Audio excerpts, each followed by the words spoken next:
Today we are going to start the next chapter, that is carboxylic acid. So let's get started with it. So basically if you look at the preparation of carboxylic acid, we know that the carboxylic acid can be prepared through oxidation of alkenes. Okay, so we want to carry out the oxidative ozonolysis. Now we know about oxidative ozonolysis, right? During oxidative ozonolysis, we say that whenever you are taking any alkene and suppose to this you are adding ozone, and in second step you are not adding zinc. Okay, so we say that whenever we are taking ozone, zinc and water, so it is going to be a reductive ozonolysis. We have to just break the double bond and form the corresponding aldehydes or ketone. But when we are not taking zinc, then we are going to have a oxidative ozonolysis. That means the aldehydes that are being formed will convert into carboxylic acid. Or if we take zinc, then we have to take a oxidizing agent, something like H2O2. So either it is in the second step ozone water, or if we take zinc, then we have to take a strong oxidizing agent like H2O2. So what we are going to do, we are going to just break this double bond. Okay, so this will get oxidized. First aldehyde will be formed, which will further get oxidized into a carboxylic acid. Similarly, this would also form aldehyde and would get oxidized into a carboxylic acid. Okay, so just look at these reactions. So basically if we take this skeleton, so we have to do a cleavage of C double bond C, because we are not taking zinc over here. So basically what we are going to do, there is a hydrogen over here, there is a hydrogen over here. So we will basically convert both of them into a carboxylic acid. Similarly, oxidative ozonolysis type of reaction can also be carried out by alkaline KMnO4. So we are taking alkaline KMnO4 and the second step we are adding H3O plus and heat. So what we have to do, we have to just break this double bond just the way we are doing in the oxidative ozonolysis. So there was a hydrogen over here, there was a hydrogen over here. Okay, so these would break up. Initially it would form a aldehyde which would get converted into a carboxylic acid. Similarly, this portion would also get converted into aldehyde which would further oxidize into a carboxylic acid. Okay, now the same reaction can also be done on alkynes. Okay, so when we say alkynes, okay, so in the first step we are adding ozone. Okay, and suppose if we want to carry out the reductive ozonolysis, that is in the first step we are taking ozone, in the second step we are taking zinc water or dimethyl sulfur. So what we have to do, we have to just break the double bond, we will form a diketone in that case. So this will be the reductive ozonolysis of an alkyne. But suppose if we want to carry out the oxidative ozonolysis, so what we are going to do is, we are just going to break the entire triple bond and we are going to form a carboxylic acid. Okay, so 2 moles of this carboxylic acid would be formed. So if you look at this reaction, there is a triple bond, we have to just cleave them. Okay, so we will form 2 moles of carboxylic acid. Similarly, we can carry out the same reaction with alkaline KMnO4. So in the first step we are taking alkaline KMnO4 and in the second step we are hydrolyzing it. So this triple bond would basically get oxidized, okay, and it would get converted into carboxylic acid. Okay, so I hope this reaction is clear to everyone. This is the very foundation and the basic level reaction that is also there in the alkene chapter. Okay, so just have a look. If you want to have a snapshot, you can take a snapshot as well. Okay, the second preparation is from alcohols. Now we know that a primary alcohol can be oxidized into a carboxylic acid. Okay, this has 2 oxidizable hydrogens, so this can be oxidized into a carboxylic acid. Okay, now for oxidation of a 1 degree alcohol into carboxylic acid, we need very strong oxidizing agent. So oxidizing agent like KMnO4, okay, OH negative, alkaline KMnO4, and in the second step we are going to carry out the hydrolysis, or potassium dichromate in acidic medium, or chromic acid H2CrO4, or Jones reagent. Jones reagent is basically CrO3 in acetone and H2SO4. So they will basically oxidize the 1 degree alcohol into a carboxylic acid. Okay, so you can have a look at this reaction. So when you are treating with alkaline KMnO4, we are converting it into a carboxylic acid. Similarly, if we consider 1 decanol and when we react with CrO3 H2SO4, again this is a Jones reagent, so this will get oxidized into a carboxylic acid.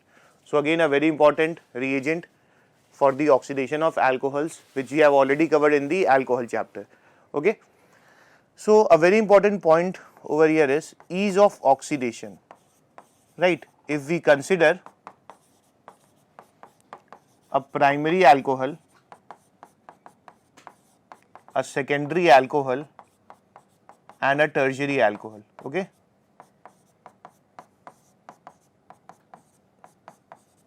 Now in a primary alcohol there are two hydrogens over here that can be oxidized. In a 2-degree alcohol there is only one hydrogen, okay, at the alpha position, so it is only having one oxidizable hydrogen, and this does not have a 3-degree alcohol, does not have a oxidizable hydrogen. So the OH is attached to the carbon doesn't contain any hydrogen, so they don't have any oxidizable hydrogen, so their tendency to oxidize is minimum. So the ease of oxidation follows the order that 1-degree alcohol is more reactive than 2-degree than 3-degree. 3-degree alcohol in general with mild oxidizing agent do not, or any oxidizing agent do not oxidize. They will oxidize only under very drastic conditions. Okay, so this point we have also covered in the alcohol chapter. Okay. Next is the reaction through Grignard reagent. Okay, so we know that a Grignard reagent is basically having R negative, so this will go and attack at the carboxylic acid, the pi electron get polarized and we get a carboxylate ion. Because carboxylate ion is highly resonance stabilized, okay, so this won't undergo attack with Grignard reagent and this would hydrolyze in the next step forming a carboxylic acid. Okay. So in this a very good question that can be framed is, suppose we are having a bridgehead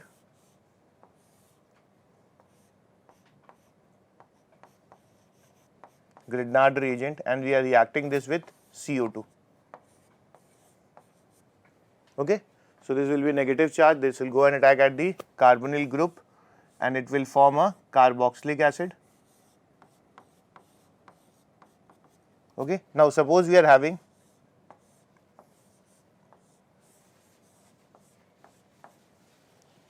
a halide ion at the, or a halogen at the bridgehead position. Now we are adding NaCN to it, expecting that a substitution reaction would take place at this position and we will get CN. Now if we hydrolyze this either in basic medium or acidic medium, then we will get a carboxylic acid.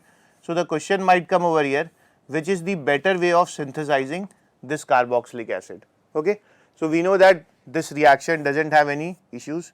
The Grignard reagent will directly attack on the C double bond O and finally it will hydrolyze to give a carboxylic acid.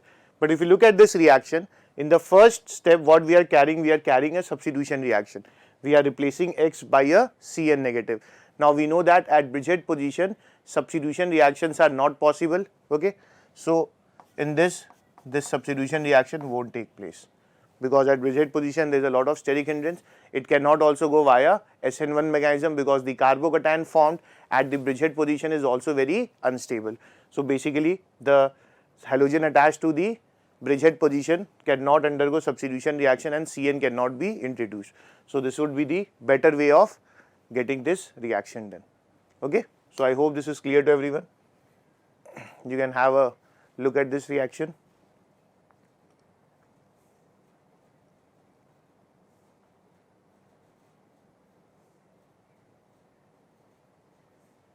Okay. Now one important question that can be framed over here is, suppose we are having RLi, okay, and we are treating this with CO2. So what we will get in this? We will get R, C, O negative, Li plus R and O negative, Li plus, okay, because in RLi also, because it is a organometallic compound, carbon will have a negative charge because lithium is electropositive, so it will go and attack at the carboxylic group. Okay, so this pi electron gets polarized. We have just done some mistake over here, so this is basically just a double bond.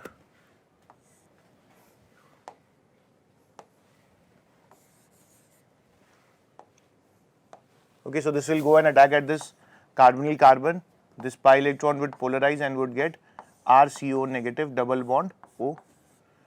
Now, the lithium will get attached over here. Now, when we are carrying the same reaction with Grignard reagent, we said that Grignard reagent cannot attack on this carboxylate group because this was resonance stabilized and we would get equivalent resonating structure, indicating that the resonance is very strong over here and the stabilization of the group is very high. But when we are taking RLi, so we know that lithium plus will get binded to oxygen. Now, because of the small size of lithium plus ion, it will cause a larger degree of polarization. So, it will basically polarize the electron of oxygen and would try to stabilize the oxygen to the highest limit, due to which this negative charge gets stabilized by the lithium and the resonance is stopped and the resonance become weak in this case. So, now this can be attacked by another RLi molecule. This can go and attack over here. This will polarize over here. So, we can form this as the species, which on hydrolyzing will give us 2 OH on a single carbon, and we know that from the idea of aldehyde ketones, addition of water on the ketone, that 2 OH on a carbon is unstable. So, water would be eliminated out and we will form a ketone. Okay. So, this is again a very important reaction. So, if 2 moles of RLi is reacted with CO2, we will get a ketone over here. Okay. So, I hope this reaction is clear to everyone. If we take 3 moles, then this can further react and it can form a 3-degree alcohol. Okay.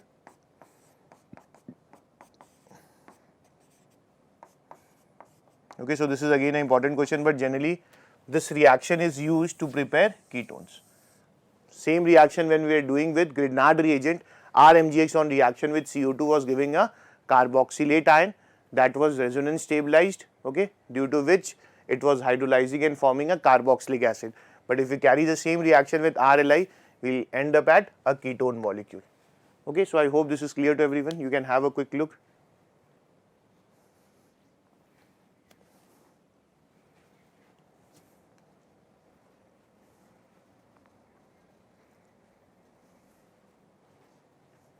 Okay, so I hope this is clear to everyone now. Next comes is a very important reaction. Many questions in JEE Mains as well as advanced has been asked on these topic, that is side chain oxidation of benzene. Now, for this reaction to happen, we should have at least one benzylic hydrogen. So, when at least one benzylic hydrogen is present, they can be oxidized with KMnO4 into a benzoic acid. So, let us take an example of toluene. So, we know that in a toluene there are 3 benzylic hydrogens. So, in presence of KMnO4, it will be oxidized into a benzoic acid or a carboxylic acid. Similarly, if we take a propyl benzene, this is propyl benzene. So, if you look at this carbon, this is having 2 hydrogen. So, the benzylic carbon, the carbon just adjacent to the benzene ring is having 2 hydrogens. So, this will get oxidized into benzoic acid. Similarly, if you look at cumene or a isopropyl benzene, now this also has 1 alpha hydrogen. So, this carbon would basically get oxidized into a benzoic acid. Okay. Now, similarly, if you can take say orthoxylene. What is xylene? Xylene is 2 methyl substituted on a benzene ring. So, this is called as orthoxylene. So, when you oxidize with KMnO4, because both the carbon has benzylic hydrogen, so it will get oxidized into benzoic acid. So, we will get a phthalic acid over here. Now, if you take a ring system something like this, so we know that this is the benzylic carbon, okay, this is also the benzylic carbon, there are total 4 benzylic hydrogen. Now, if you take KMnO4, this gets oxidized into COH, this also gets oxidized into COH, okay. But when you take a tertiary butyl benzene, now tertiary butyl benzene doesn't have any benzylic hydrogen, as you can see there is no benzylic hydrogen over here, because there are only 3 alkyl groups attached to that carbon. So when you oxidize this with KMnO4, you won't get any product. So basically this won't give any reaction. Similarly, if you take a double bond, okay, now we know that KMnO4 can cause oxidation of double bond. Just we have done this now in the preparation. So basically this double bond will get oxidized and we'll get a benzoic acid. Okay. Similarly, if you take a triple bond, we also know that a triple bond can also be oxidized with KMnO4. So this triple bond will cleave and this carbon will convert into a COH. Okay. Suppose you are taking a benzyl alcohol. Okay, we know that alcohols can also be oxidized by KMnO4. KMnO4 being a strong oxidizing agent will convert it into a acid. Okay, so I hope these reactions are very clear to you. These are the basic fundamental reactions that will be asked in JEE Mains as well as advanced. If you take any keto group, okay, so this can also oxidize into benzoic acid. So basically if you look at this, this is a very important reaction. So what we need to look here is presence of at least one benzylic hydrogen. If a benzylic hydrogen is present and we add KMnO4 to it, it will get oxidized into a COH group. Okay, as in these cases, tertiary butyl benzene won't react because it does not have any benzyl hydrogen. A double bond would react, a triple bond would react in the same manner. Similarly, an alcohol can also get oxidized and a ketone can also get oxidized. Okay, so just write it down or have a snapshot of this.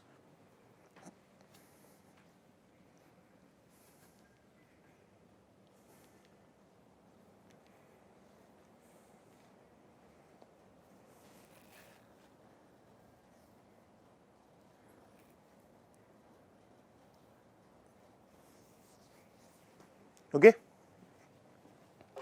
So let us look at the another reaction, that is hydrolysis. Now hydrolysis is a very important reaction for preparation of a carboxylic acid. The common hydrolysis reaction which we have to study is hydrolysis of ester, hydrolysis of cyanides, hydrolysis of amides, hydrolysis of anhydrides. So these are the basic hydrolysis reaction that leads to the formation of a carboxylic acid. Okay. The first example is the hydrolysis of cyanide.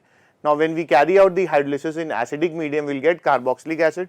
If we carry out the hydrolysis in alkaline medium, we will again get a carboxylic acid because we are taking basic medium. So just remember that in a basic medium, if acid is formed, it would deprotonate and form a carboxylate ion. This can also be explained through mechanism. So just understand the mechanism quickly. So basically we are having a cyanide and to this we are adding a acidic medium. We are taking it in acidic medium, so we are adding a H plus. So basically this nitrogen would get protonated and we will form, okay. Now we know that nitrogen is having 4 bonds, it is having a positive charge. So positive charge on electronegative atom is unstable, it will polarize the pi electron and the positive charge would get polarized on nitrogen. So the water would attack at this carbon and we will form RCOH2 plus double bond NH. Now this will again lose the H plus ion, okay. So this will lose H plus ion and form RCOH double bond NH. So basically we are getting a enol. Now this enol is unstable, so this will tautomerize into a amide, okay. Now further H plus will again protonate the oxygen because oxygen has more electron density. Nitrogen is pushing the electron through resonance and creating a negative charge on oxygen. So oxygen has more electron density than nitrogen over here.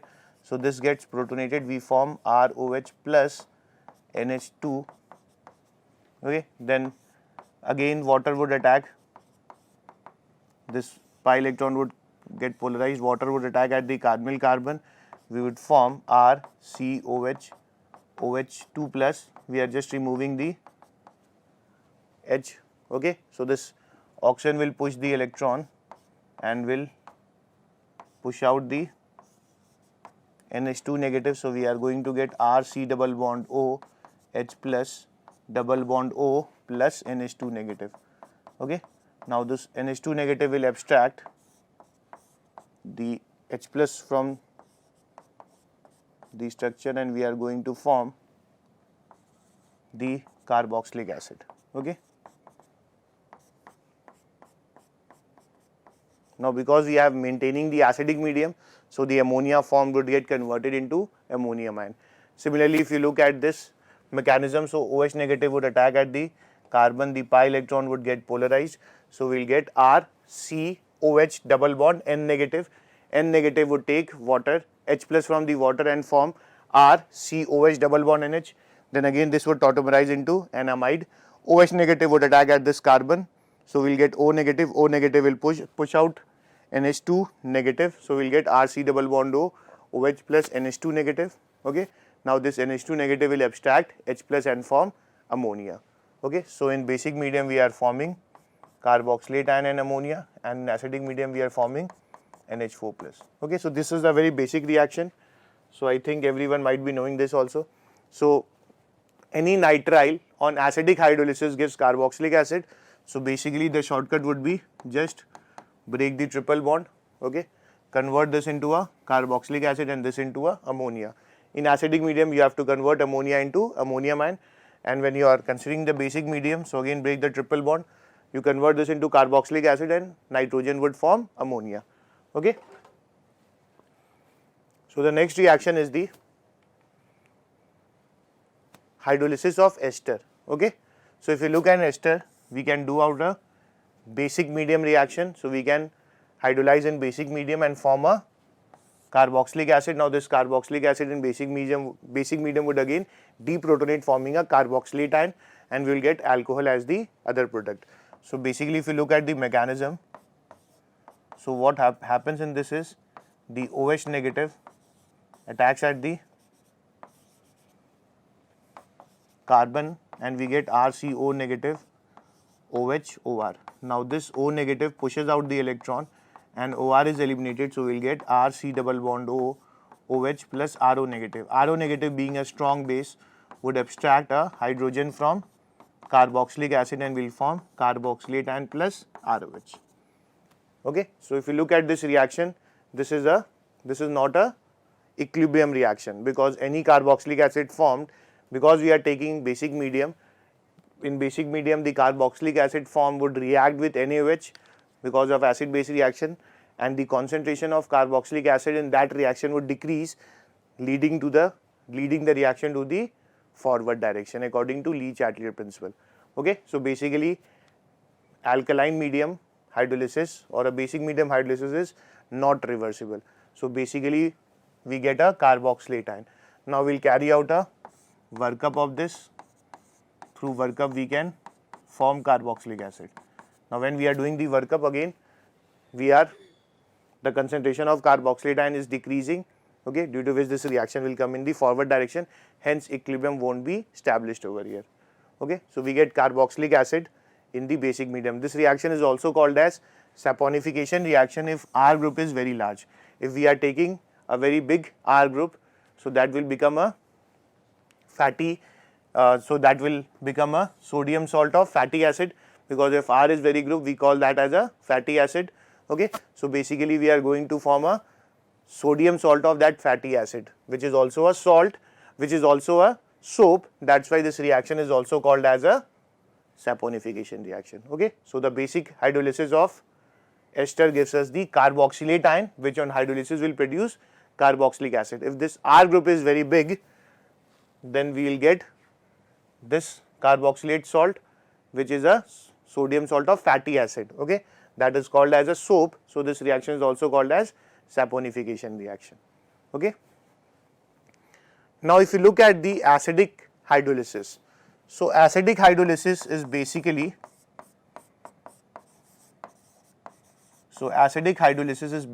a reversible reaction, whereas the basic hydrolysis is not reversible. So this is again a very important point that can be asked.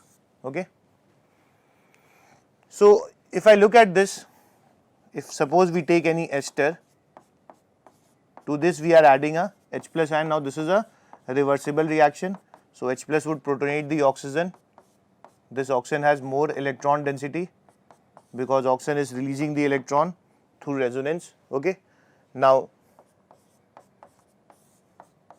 this pi electron would get polarized and water would attack at this carbon. So we will get R, C, OH, OH, OR.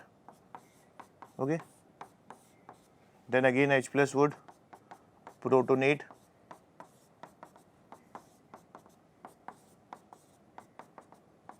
This. Okay. So we are going to push this electron and alcohol is going to come out. So we are getting RC double bond O, OH, H plus plus alcohol. Now this will lose H plus and form a corresponding carboxylic acid. Okay. So basically acidic hydrolysis produces carboxylic acid and a alcohol. It is a reversible reaction. Okay. Whereas the alkaline hydrolysis is not a reversible reaction. So suppose a question comes something like this.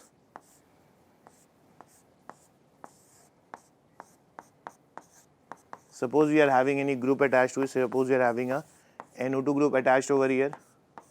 Suppose we are having a methyl group attached over here and a normal ester. Okay. So the question can come, rate of hydrolysis of the ester in alkaline medium. Okay. So basically in alkaline medium the reaction is not a reversible reaction. So basically OH is attacking at the carbonyl carbon. Okay. So wherever the positive charge at the carbonyl carbon is more, the base would easily attack at that carbonyl carbon. So basically we are going to look for the electronic factor over here. All those ester which have more positive charge at the carbonyl carbon will tend to hydrolyze more in a basic medium reaction and its rate of hydrolysis would be higher. So if we look at the structures, so basically we are having NO2, so NO2 withdraws electron through minus M effect. Okay. So NO2 basically withdraws electron through minus M effect. Methyl releases electron through hyperconjugation. Okay. So this will withdraw the electron and increase the positive charge at the center. This will release electron and decrease positive charge at the center and nothing would happen in this case. So basically the positive charge is intensified in 1.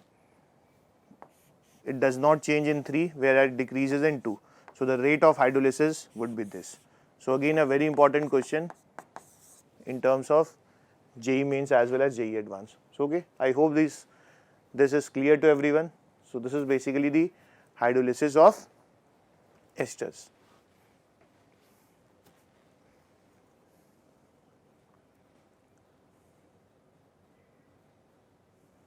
Okay. So I hope this is clear to everyone now. So now a very important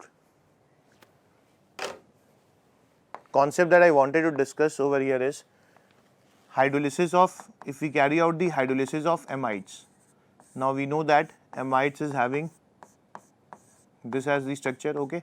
So we can carry out the hydrolysis in basic as well as acidic medium. So when we take it in basic medium, so O negative, OH negative will attack at the carbonyl carbon. O negative would be produced, O negative would push the electron and NH2 negative would leave. Okay. And finally we will form RC double bond O, O negative and ammonia. We can further hydrolyze it in acidic medium and form a carboxylic acid. Similarly, if we do the hydrolysis in acidic medium, so we will form carboxylic acid plus ammonium ion. Okay. So I hope this is clear to everyone now. Okay. So if we look at the hydrolysis of a ester, so basically a hydrolysis of ester is producing as a carboxylic acid and a alcohol, and we know that a carboxylic acid and alcohol when treated in acidic medium will give us the ester back. Esters are characterized by fruity smell. This reaction is called as esterification reaction. Okay. So there are more mechanisms given for the hydrolysis of ester. Okay. I am going to discuss 2 or 3. If you look at the, suppose we are having an ester something like this. Okay. Now suppose we carry out the hydrolysis in acidic medium. Okay. So if you look at this H plus would go and attack at this oxygen, because we know that this oxygen electron density is increased by the resonance of the other oxygen. So we are going to form our C double bond OH plus O and this. Okay. Now what we were doing in the normal hydrolysis reaction is water was attacking at this position and we will cleaving this bond, right? But in this case what would happen?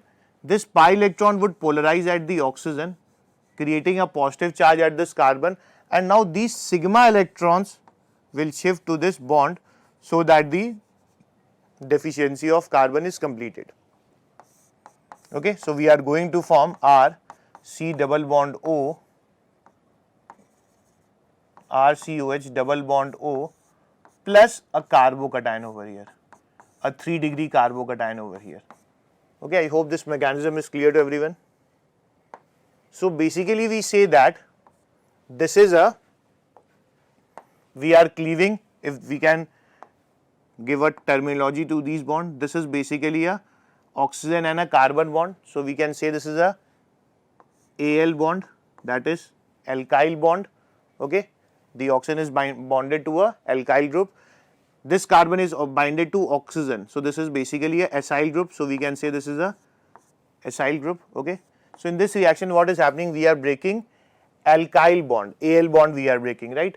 Because it is forming a stable carbocation, and we are forming a carbocation. So these reactions are also called as acid catalyzed alkyl cleavage by unimolecular reaction. So they are also categorized as AAL1 reactions. Okay, so now when we have to look for these mechanisms. Okay, so if water is there, so water will attack on this carbocation, will form this alcohol. Okay, so when we have to look for these reaction, now whenever we are having any ester, okay, now to the oxygen, if a group is attached and if this group can form a stable carbocation, if this group can form a stable carbocation, then we will definitely think of AAL1 mechanism. AAL1 means acid catalyzed alkyl cleavage, because we are breaking the oxygen carbon alkyl bond and it is a unimolecular reaction. Okay, so a molecule something like this would also prefer AAL1 type of cleavage, because if it cleaves from over here, then the carbocation found will be highly stable. Or if we are having a 3-degree group over here, or if we are having a benzyl group over here. So whenever such systems are present, so basically during hydrolysis what we are saying that we have to break the acyl bond. In the normal mechanism we were saying that we have to break this bond, but in these cases this bond will be broken and we will form a stable carbocation. Okay, so this is again a very important point, and a very good questions can be formed on this as well. So suppose, let us see the reverse reaction now. Suppose we are having this carboxylic acid, okay, and we are taking a 3-degree alcohol. Now we have, suppose we are labeling this oxygen of carboxylic acid. Now we know that if we react this in acidic medium and heat it, so this is basically a esterification reaction. Now the shortcut of esterification was we were always losing a OH from a carboxylic acid and a H from a alcohol forming ester. But in this case what would happen? We will lose OH from alcohol because it would form a stable carbocation. It's just the reverse of this. Okay, so basically we are taking reverse of this reaction. Okay, so basically in this reaction we will form the oxygen of the carboxylic acid would be retained, okay, and we will form this as the ester. Okay, so this is called as AAL1 mechanism. I hope this is clear to everyone. Just have a quick look. You can also write it this. This is actually a very important and a conceptual portion. So whenever we are having a 3-degree group attached to the oxygen, or any group that can form a very stable carbocation attached with the oxygen, then basically that would cleave out as a carbocation and will get a different aspect of the mechanism, which is also termed as AAL1 type. Okay.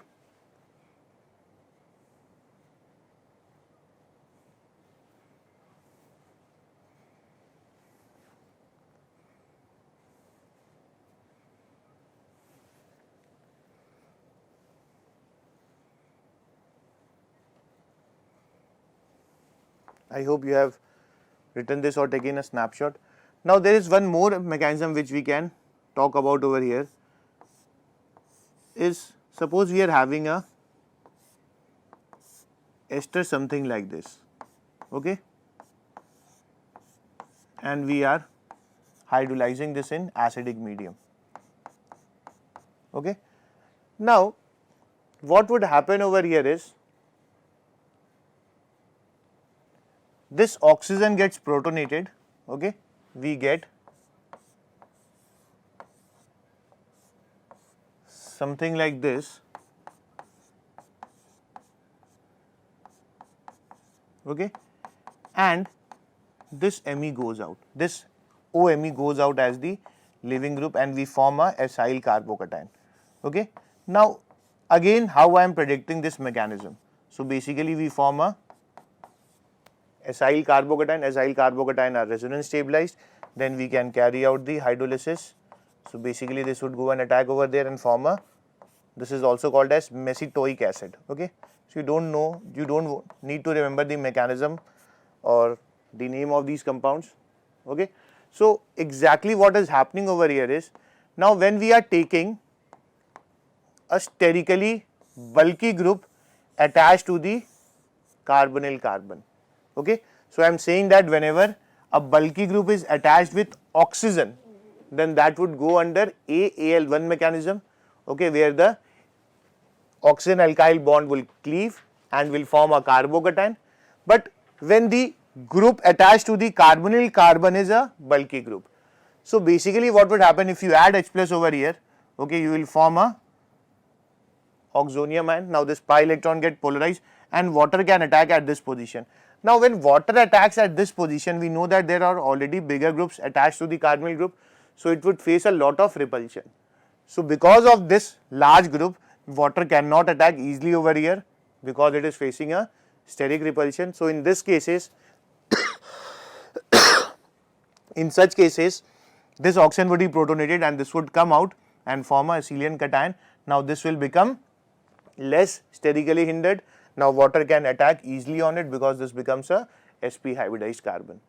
Okay. So whenever we are having a bulky group, then we have to break AC bond. So basically if you look, we are breaking a AC bond and we are forming a carbocation. So we will say that this is a acid catalyzed acyl. A means acid catalyzed, AC means acyl cleavage, because a carbocation is formed, so it is again a unimolecular reaction. Okay. So this you have to remember whenever the group attached to the oxygen is bulky or it can form a stable carbocation, then we have to break that bond in acid hydrolysis. If the group attached to the carbonyl group is bigger in size, so we have to break the acyl bond. Okay. So I hope this is clear to everyone. You can have a snapshot of this as well. Okay. So these are the few reactions of preparations of carboxylic acid. Next important is the reactions of carboxylic acid. Okay. Now if you look at carboxylic acid, again we are having two types of bond. We are having a OH bond, okay, and we are having a CO bond. Okay. So the first reaction which we are going to study, reactions that leads to cleavage of OH bond. Okay. So reactions that lead to cleavage of OH bond. So suppose you are taking any carboxylic acid and you are reacting this with Na, sodium. Okay. Now we know that sodium reacts with acidic hydrogen or active hydrogen and evolves hydrogen gas. So basically this hydrogen would get released out as a hydrogen gas. So we will form a carboxylate ion and a hydrogen gas. Okay, so you'll get half moles of hydrogen gas. Similarly, if you react the carboxylic acid with NaOH. Now NaOH is a base, a strong base. So basically this would abstract a acidic hydrogen of carboxylic acid and it would form carboxylate ion and water. Okay, similarly you can react this with sodium hydride. Sodium hydride, we know that in sodium hydride we are having H negative hydride ion. Hydride ion is also a powerful base, so this can abstract the acidic hydrogen and form a hydrogen gas. Similarly, you can react this with diazomethane. Already I have told you diazomethane undergoes insertion reaction, so this basically CH2 will insert between OH bond and it will form an ester. Right, we have already done this mechanism when we are discussing alcohol. So carboxylic acid basically loses the H plus ion, it goes at this CH2 and it forms CH3N2. N2 is a very good living group, so the carboxylic ion attacks at the CH3 and N2 departs forming a esters. Esters are characterized by a fruity smell. Similarly, you can react with dimethyl sulfate. In the same manner, we get a ester. Okay. Now you can also react carboxylic acid with NaHCO3. Now this is a very important reaction. Many questions in previous years have been asked on these reactions only. NaHCO3 is basically Na plus and HCO3 negative. HCO3 negative is amphoteric in nature. It can gain a proton as well as lose a proton. But in presence of carboxylic acid, which is a stronger acid than bicarbonate ion, this will lose a proton. So carboxylic acid basically loses a proton. This gains a proton. Okay, so it will form H2CO3 and H2CO3 will change into CO2. Okay, so this carbon is basically coming from HCO3 negative and will form a carboxylate ion. Similarly, it can also react with, now whenever CO2 comes out with a effervescence. So this can also be the test of a carboxylic acid. Carboxylic acid on treatment with NaHCO3 gives effervescence. Okay. Similarly, one more reaction can come, that is with Na2CO3. Na2CO3 is also basic in nature, so this will react with carboxylic acid and form CO2 gas. Okay, so these are the few reactions that you should know that incorporates the cleavage of OH bond. Okay. Now the second reaction that everyone should know is the cleavage of CO bond. Okay, so if you look at a carboxylic acid, if you treat this with a SOCl2 molecule, now we know that SOCl2, we studied it in a alcohol chapter, it is carrying out a SNI reaction, intramolecular substitution. So SOCl2 will basically convert a carboxylic acid into a acyl chloride, SO2 and HCl.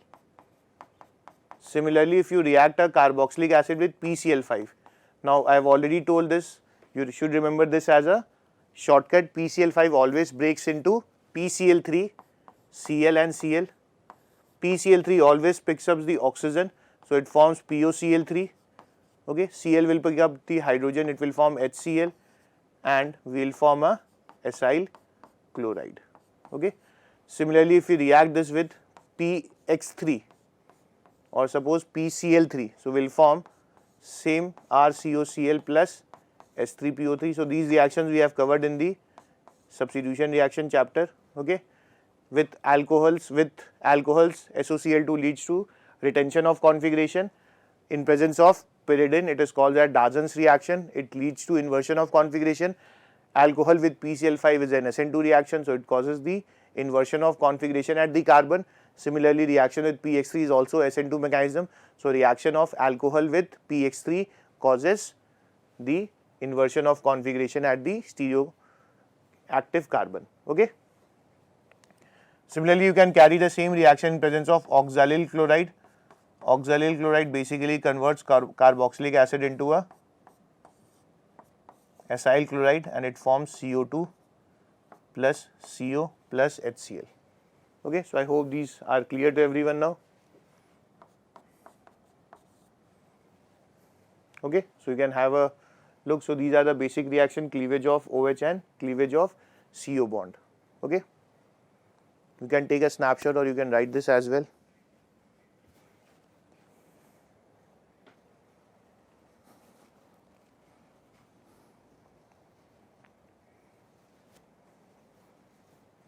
Okay.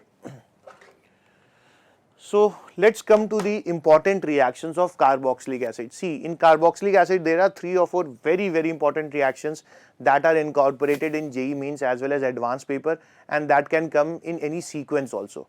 So there is not that a question of carboxylic acid can come directly. It will always be there in the route map question or in the comprehension type of question or in a passage. Okay. So let us understand the heating of carboxylic acid. So we are going to do the heating of dicarboxylic acid. Okay. So before doing the heating of dicarboxylic acid, we should know all the dicarboxylic acid. Okay. So basically it is a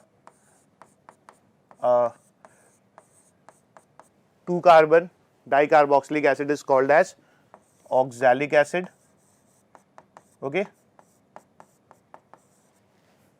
Similarly, if you take the next homologue of this, we will get a malonic acid.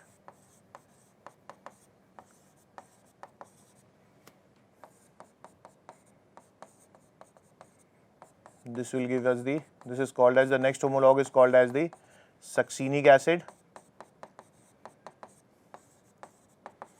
The next is called as the next homologue, which is having 5 carbon. This is called as glutaric acid, and the one having 6 carbon is called as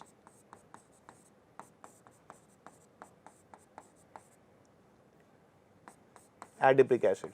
Okay. So there is a shortcut way of remembering this. You can remember this in the form of a mnemonic. So this is basically, we can remember this as "Oh my son, go and play." Okay, so you can remember this in the form of this mnemonic. So O is basically oxalic acid, my M is basically malonic acid, son S is basically succinic acid, G is basically glutaric acid, A is basically adipic acid, and P is pimelic acid. Okay, so these are the few dicarboxylic acid which you should know over here, and there are few more that I think everyone might be knowing. 2COH on a benzene ring, whenever they are ortho to each other, they are called as phthalic acid. Okay, when they are meta to each other, they are called as isophthalic acid.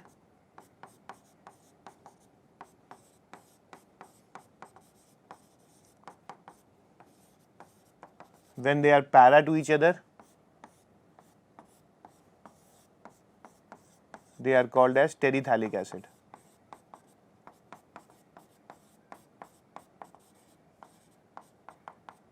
Okay, so you have to remember these names.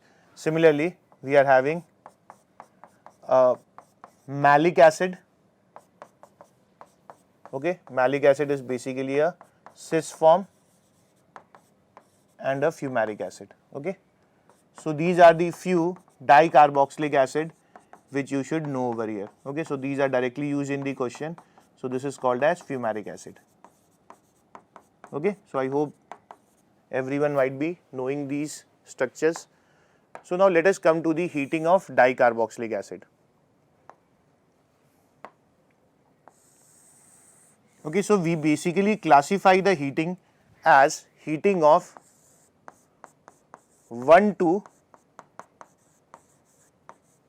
or 1,3 dicarboxylic acid. Okay, so I can say this is a 1,2, this is carbon, this is 2. So this is 1,2 dicarboxylic acid, 1, 2, 3. This is 1,3 dicarboxylic acid. So 1,2 dicarboxylic acid on heating basically gives a, you have to take out CO2. So basically you have to take out a CO2 okay, and will form HCOH. So whenever 1,2 carboxylic acids are heated, we get a CO2 and a monobasic acid. So just remember these points. These are actually very important and they are asked in JEE.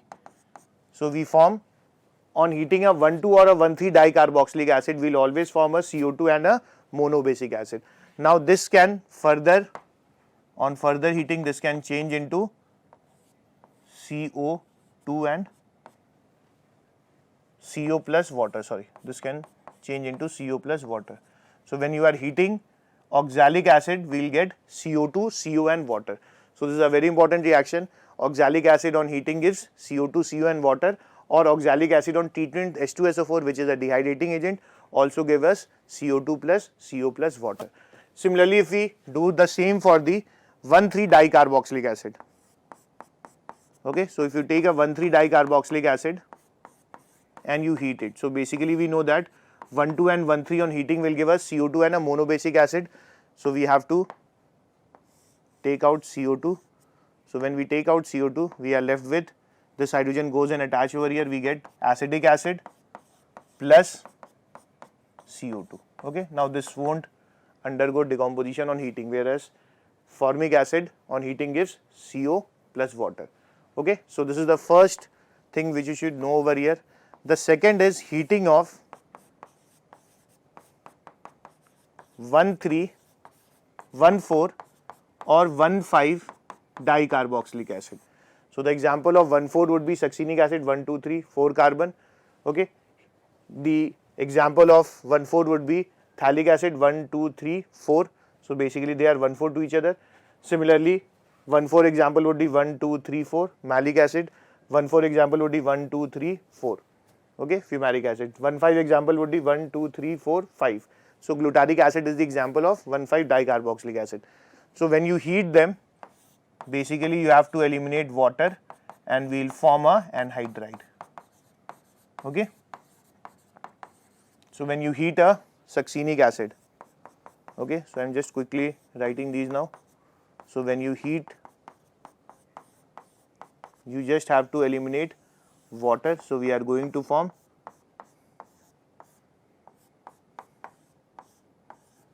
succinic anhydride. Similarly, if you heat, say, glutaric acid,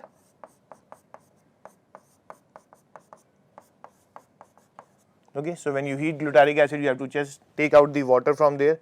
So we are going to form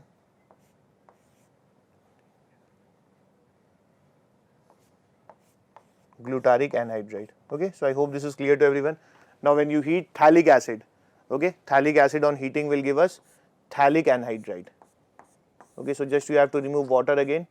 So phthalic acid forms phthalic anhydride. Okay, so we are heating this, we will get phthalic anhydride. Similarly, if we heat malic acid, so malic acid, because both these COH are cis to each other, water will be eliminated out and we will form a phthalic anhydride. Sorry, we will form a malic anhydride. But if you look at the fumaric acid, if you heat, it won't form a anhydride because both these COH are opposite, water cannot be eliminated. Okay, so basically glutaric acid on heating forms glutaric anhydride, succinic acid on heating forms succinic anhydride, whereas when you heat a phthalic acid, CO2, water will be eliminated and will form phthalic anhydride. Similarly, malic acid will form malic anhydride, but fumaric acid won't react in this reaction because both these COH are opposite to each other. Okay, so I hope this is clear to everyone. You can have a snapshot of this. This is actually a very important concept. Okay, now let us do it for heating of 1,5 or 1,6 dicarboxylic acid. They on heating gives out CO2 plus water plus a cyclic ketone is formed in these cases.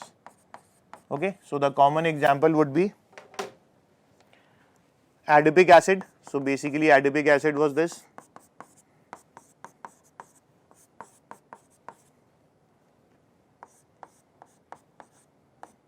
So this was our adipic acid. We knew that the adipic acid has 6 carbon.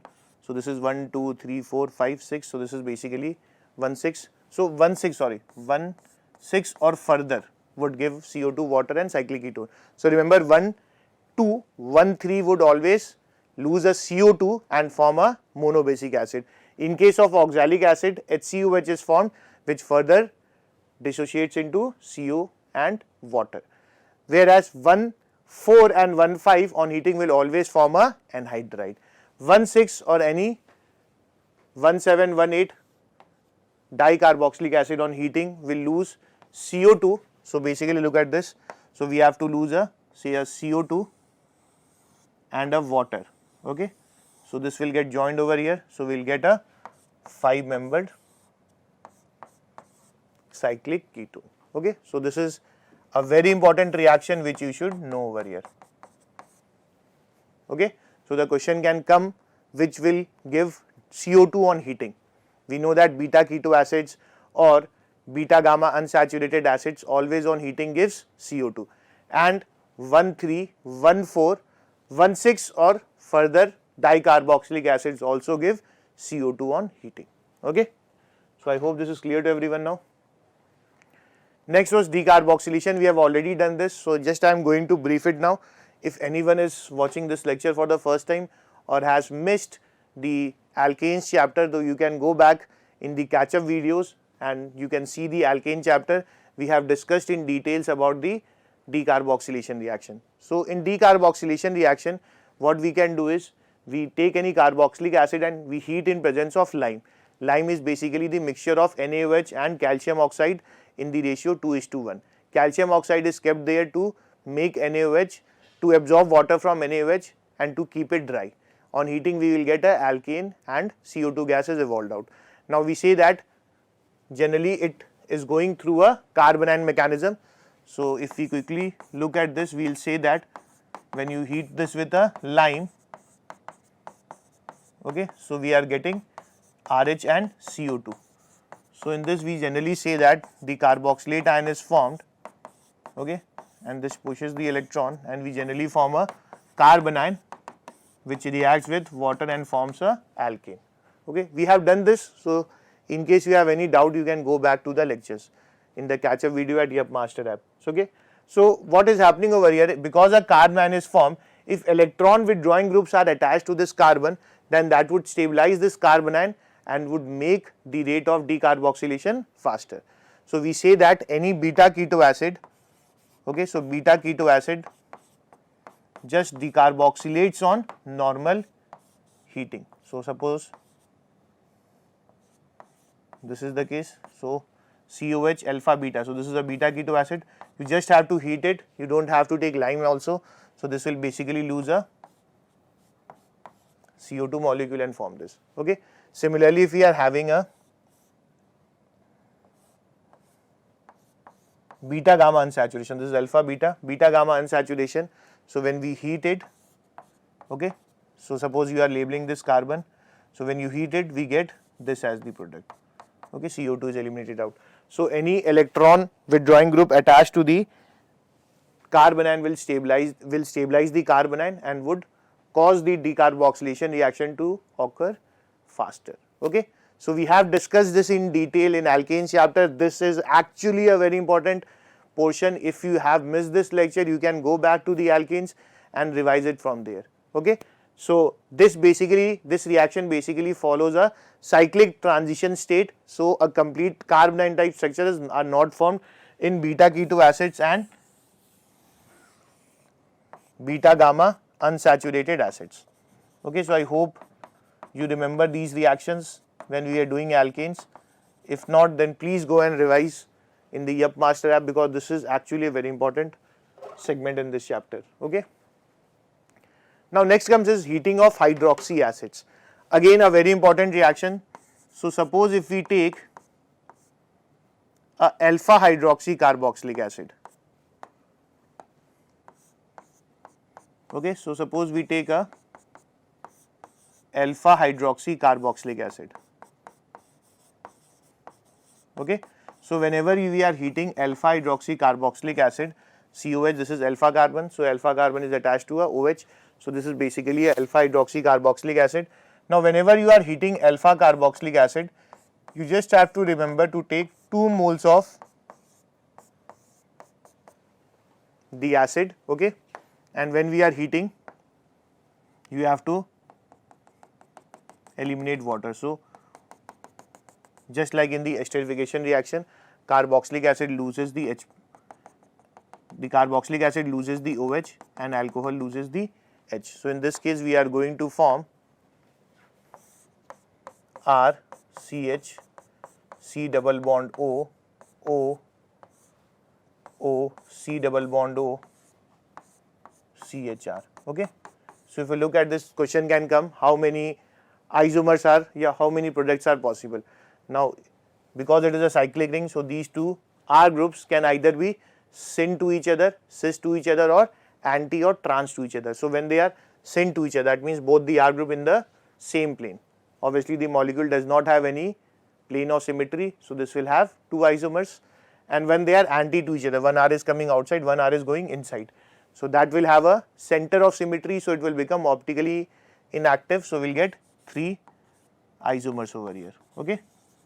So on heating alpha hydroxy acid, we get this. Similarly, if we are heating beta hydroxy carboxylic acid, so beta hydroxy carboxylic acid on heating simply loses out water. Okay. So just remove OH, okay, we'll write this as H, just remove the water over here and we'll get a alpha beta unsaturated carboxylic acid. Okay, so we'll get a alpha beta unsaturated carboxylic acid. Now if we heat a gamma or a delta, okay, so this is COH alpha beta, suppose we have to write one more over here. So this is your alpha beta gamma carbon.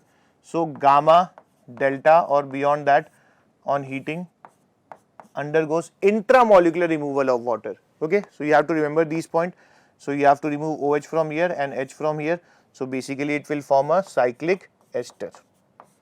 Okay, so we are going to remove water and we are going to form a cyclic ester. These are also called as lactones.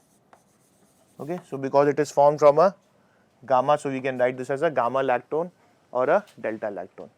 Okay, so I hope this is clear to everyone. So this is very important, heating of alpha hydroxy carboxylic acid, two molecule condenses together and form that compound. Beta hydroxy carboxylic acid on heating removes water and we form alpha beta unsaturated carboxylic acid, while gamma or delta carboxylic acid, okay, gamma or delta carboxylic acid on heating forms a cyclic ester that is called as a lactone. Okay, so this is also a very important reaction. Next is the formation of anhydride. If we take any carboxylic acid, if we take 2 moles of carboxylic acid and we are heating in presence of a dehydrating agent like P2O5. So P2O5 is a very good dehydrating agent. It will remove the water molecule and will form anhydride over here. Okay, I hope this is clear to everyone. Now one important reaction is when you are taking carboxylic acid and reacting this with ammonia. We know that carboxylic acid is an acid, ammonia is a base. So this is basically acid base reaction resulting into the formation of a salt. So we will form this as the salt. Now when this is further heated, we have to remove water and we'll get amide. Okay, so if we heat further, so we have to remove water, we'll get amide.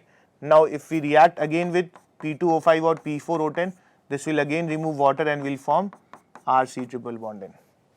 Okay, I hope this is clear to everyone. Next is esterification. Okay, esterification again I am not going to discuss in detail because we have covered this in alcohol chapter. Okay, so you can go to the alcohol chapter and just have a quick look. We have done the entire mechanism. So whenever we are taking any carboxylic acid and heating in presence of acid with an alcohol, so we are going to form a ester in which we say that we are removing OH from carboxylic acid and H from the alcohol. So basically the oxygen of the alcohol is retained in the molecule. Now when we carry this reaction in the presence of dry HCl, already told you this is called as a Fischer-Speier esterification. So if you have missed this lecture, just go to alcohol. I think this is just a 10 to 15 minute segment. You can see from there the video of esterification reaction. Okay. Now next comes is the reduction. Now carboxylic acid, if you heat with red phosphorus Hi, we know that red phosphorus Hi will convert the carboxylic acid into RCH3. Okay. Now for selective reduction of carboxylic acid, we take B2H6. So B2H6 selectively reduces COH group. Okay. It will not reduce ester, it will not reduce acyl chloride. So whenever in a molecule there are ester group or acyl chloride or carboxylic acid and you add B2H6, so B2H6 will selectively reduce the carboxylic acid and form RCH2OH. Similarly, we can reduce this with lithium aluminum hydride. Lithium aluminum hydride forms RCH2OH. With hydrogen nickel, Raney nickel. Raney nickel just doesn't reduces under normal condition. We have to heat it, it will form a alcohol. But just remember that these reactions are very slow. Okay, so we are not interested in these reactions in the laboratory. There are better reducing agent available to reduce a carboxylic acid. Okay. Now the conversion into amines. Now this is again very important. We have done 4 very important reactions in the last class. Okay, we did the paper discussion and we did 4 very important reaction that is purely mechanism driven, that were Schmidt rearrangement. Okay. So in Schmidt rearrangement, what we said is we are taking any carboxylic acid, we are heating this with hydrazoic acid in presence of acid. Okay, so this is basically forming RNH2. This was going through a intermediate of isocyanate. Similarly, we did Curtius rearrangement. Okay, so the Curtius rearrangement was basically taking acyl chloride and reacting with sodium azide and we were just heating it, maintaining some aqueous medium. So we were getting RNH2 in this case as well. And the third reaction which we are doing was Lawson rearrangement. Okay, in Lawson rearrangement, we are taking a amide and to this nitrogen a leaving group was attached and we are heating this in a base, so we are getting RNH2. Okay, and a similar kind of reaction was Hofmann bromide reaction. Okay, Hofmann bromide degradation reaction is very important for your JEE syllabus. So in this what we are doing, we are taking any amide and we are reacting this with NaOH and Br2. Okay, 4 moles of NaOH was consumed in this reaction and we are forming a amine. So for all those who have missed previous lecture also, you can go to the catch up video and you can see these reactions. I covered these reactions in detail because these reactions have a lot of mechanism aspect. So we have to understand the intermediate, the stereochemistry of the reaction, whether the cross or only the cell products are formed. So in case you have missed it, so you can just go back or you can revise it through your notes as well. Okay, so these are the important reactions. Okay, so this is it. Now there are some tests of carboxylic acid that we can also discuss. Okay, so basically if you look at a formic acid, okay, so formic acid has an aldehydic type of group. Okay, so when you react this with Tollens reagent, we know that Tollens reagent basically tests aldehydic groups. So because there is an aldehydic group, it will get oxidized and will get converted into CO2. Okay, we will get a silver mirror test over here. Similarly, we can do a filling solution test. Okay, so this will also give a filling solution test because it has a aldehydic type of group. We will get a red color of cuprous oxide. Similarly, we can carry out Benedict solution test. So in a Benedict solution test, we will get again a red color of Cu2O. Okay. Similarly, we can also carry out bromine water test. Now because this is having an aldehydic group, so this will oxidize into CO2 and the color of the bromine will discharge over here. Similarly, we can do the same reaction with KMnO4. KMnO4 is having a violet color. This will oxidize the formic acid and convert it into CO2 and the color of this KMnO4 would discharge. Similarly, we can also do the reaction for HgCl2. So we'll get CO2 plus Hg2Cl2. Okay. So these are the tests. This is a silky white color precipitate. So these are the tests that will differentiate HCOH with acetic acid, because acetic acid does not have an aldehyde group, so it cannot undergo these oxidation type of reaction. Okay. So the common test would be if you take it in FeCl3. So carboxylic acid in FeCl3 gives us a buff color. Okay. Whereas if you take phenol in FeCl3, we get violet, red, violet coloration. Similarly, you react this with NaHCO3. Okay. So we'll get a effervescence of CO2 gas. Similarly, if you react this with sodium hydride, we would get hydrogen gas with a pop sound. So these are the tests that will be also given by acetic acid, but these are the tests that differentiate acetic acid with the formic acid. So this is again a very important question, right? So just remember that this is having a aldehydic type of group.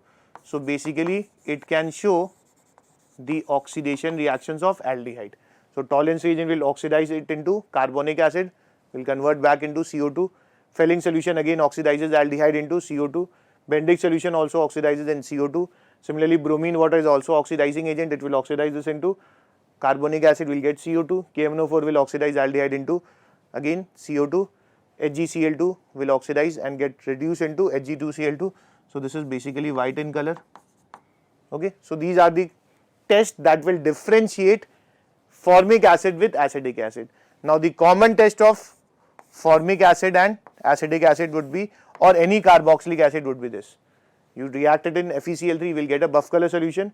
In NaHCO3, will get a effervescence of CO2. In sodium hydride, we will get a buff sound of hydrogen. Okay, sorry, pop sound of hydrogen. Okay. So I hope this lecture is clear to everyone. We have covered the entire carboxylic acid portion today. You can solve the daily practice problem sheet which we are going to discuss on Saturday, and tomorrow we are going to discuss another important chapter, that is amines. We are going to take the basic reactions and we are going to do some problem solving. And basically after completing the chapter, I will have one session where we will just only do the problem solving of carboxylic acid and amine, where we will be focusing on the high level conceptual questions, mains level question as well as advanced level question. Okay. So I open this session for Q&A. If you are having any doubt, if you are having any issues or any type of question which you want to ask from me, you can just post it in the group, in the chat box. I will take the doubts right now. Okay. Okay, so let's check the first question. Now someone, Vasvi, has posted this question. Now the question says a chromatography column packed with silica gel as a stationary phase was used to separate a mixture of compounds consisting of benzanylate, aniline, acetophenone. Okay, so there are three compounds A, B, C. When the column is diluted with a mixture of solvent, that is hexane is to ethyl acetate 20:80 ratio, the sequence of the obtained compound is. Okay. So what we are doing, I already have discussed this, that whenever we are having a column chromatography and we are adding some solvent to it, depending upon the polarity of the solvent, that compound will come first in the as the elutant, which is like more polar. If we are taking a more polar solvent, then the more polar compound will come out first. Okay. So basically if you look at this, hexane is a non-polar solvent, ethyl acetate is like a polar molecule, but it does not have a very high dipole moment. Okay. So basically this I can consider that as a polar solvent. Okay. Now when you are taking benzanylate, aniline and acetophenone. Okay. So if you look at this, we have to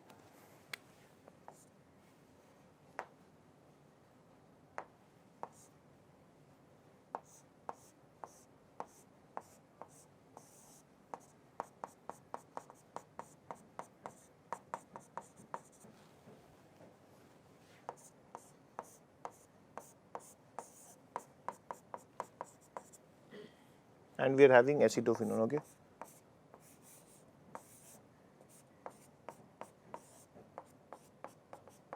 Okay.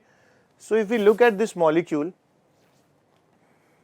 among the three, the most polar molecule would be this because of the resonance there would be separation between the positive and negative charge.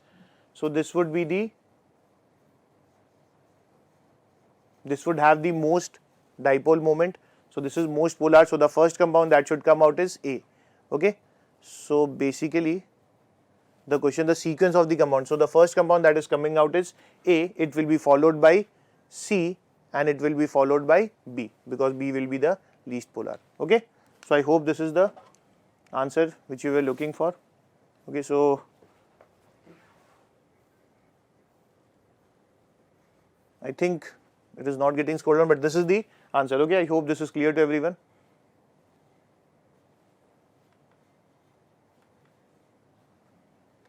Explain action of DMSO. DMSO is basically a dimethyl sulfoxide. Okay. So Deepak, you have asked this. So dimethyl sulfoxide is a this.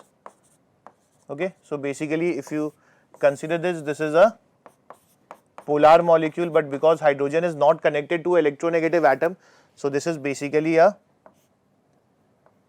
aprotic solvent, and we know that aprotic solvent causes or favors SN2 mechanism. So basically we take, whenever we take a polar aprotic solvent, we will get a SN2 as a product. Okay, so I hope this was your question. In case you want to know the detail, more detail of it, you can go on to the substitution elimination chapter where we have discussed the various kinds of solvent and how the solvent stabilizes the transition state.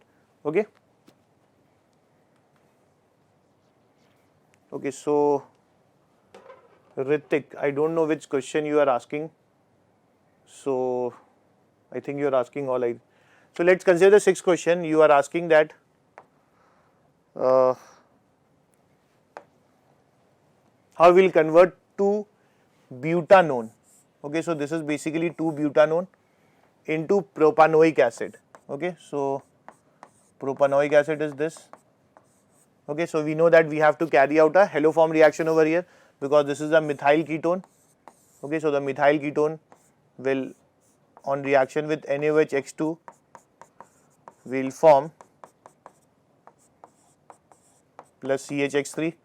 Now this on hydrolysis would give us propanoic acid. So basically the C is the correct option. Okay, because filling solution won't react with this. This is a ketone. Toluene won't react with this because this is again a ketone. NaOH, NaIH plus. This is like, this won't happen again. Now if you look at the seventh question is basically this. We can see that this is a Perkin condensation.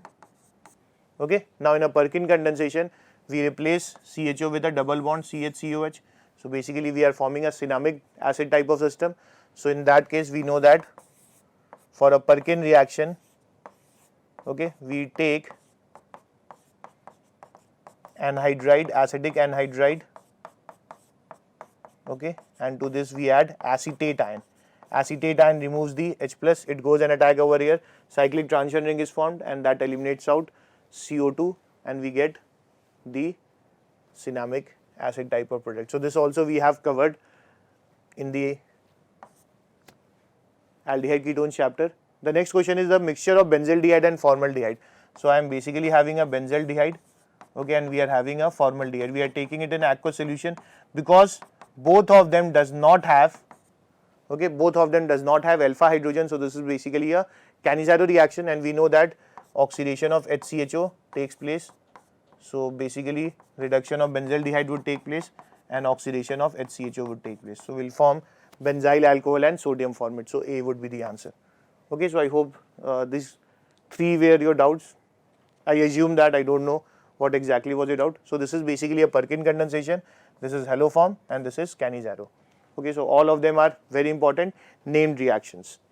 Okay.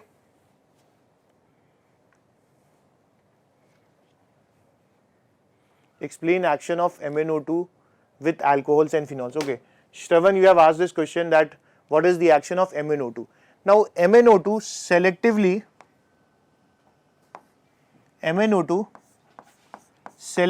oxidizes. Okay, so just remember this point. This selectively oxidizes allyl alcohol, benzyl alcohol,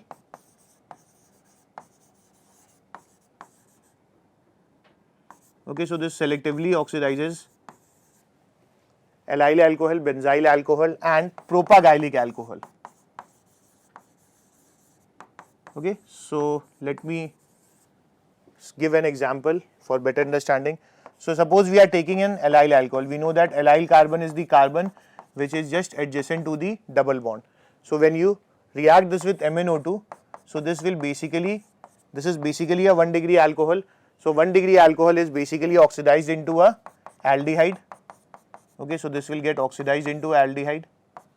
Okay, suppose it was a 2 degree allylic alcohol. So this would get oxidized into a ketone.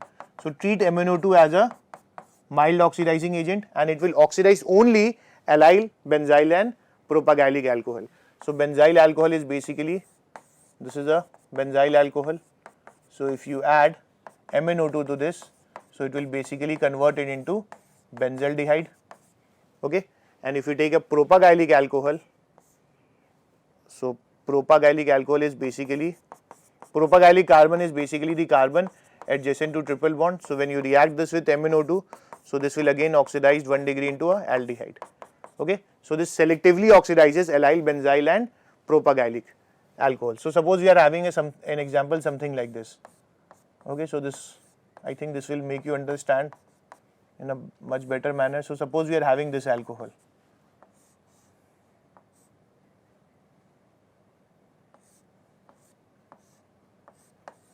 Okay, suppose we are having this as the alcohol. Now we are treating this with MnO2. Now we know that this is a benzylic alcohol, so this will get oxidized into a ketone. Now this is not a benzylic, neither it is propylylic or allylic alcohol, so it won't get oxidized.